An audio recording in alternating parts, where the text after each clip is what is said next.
La France n'a pas d'amis, elle n'a que des intérêts, disait l'ancien chef d'État français, général de Gaulle. Et pour préserver ses intérêts, elle a signé une panoplie d'accords hypocrites avec ses anciennes colonies, notamment se disposant d'un sous-sol riche pour profiter au maximum de leurs ressources naturelles, tout en laissant les peuples africains eux-mêmes dans la grande misère. Il ne faut rien d'effort pour nous faire sortir dans cette crise-là.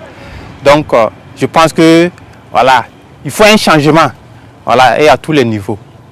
Donc je pense que leur départ, c'est une bonne décision de la part de son Excellence capitaine Traoré. Elle dispose en outre de plusieurs cordes à son arc pour maintenir sous sa domination ceux qui voudront se libérer. La nouvelle génération africaine et chef d'État, ayant pris conscience de ce pillage systématique de leurs biens en contrepartie des coopérations floues et non fructueuses, a décidé de sonner le glas en posant des actes forts qui suscitent l'admiration de leur population. La politique française n'a pas apporté les résultats escomptés en 10 ans d'intervention dans le Sahel. Oui, trop c'est trop, trop de morts, trop de réfugiés.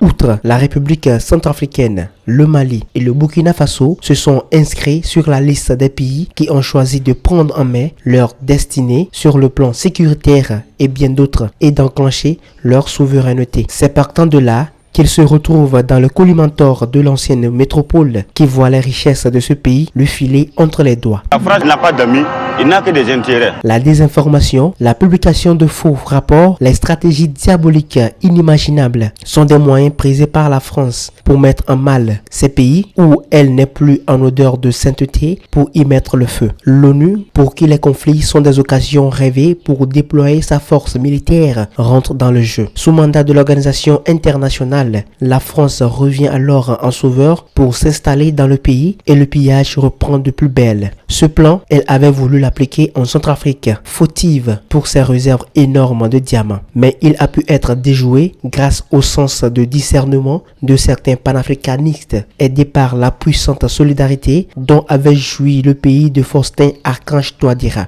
Par la communication, les médias africains et internautes avaient énormément joué de leur partition pour démarquer les différentes perfidies et projets machiavéliques ficelés par la France contre la République centrafricaine. L'avenir de la République centrafricaine est entre la main de sa jeunesse. Et notre vision, c'est de former cette jeunesse pour qu'elle s'approprie les nouvelles technologies et bien d'autres moyens pour le développement de la République centrafricaine.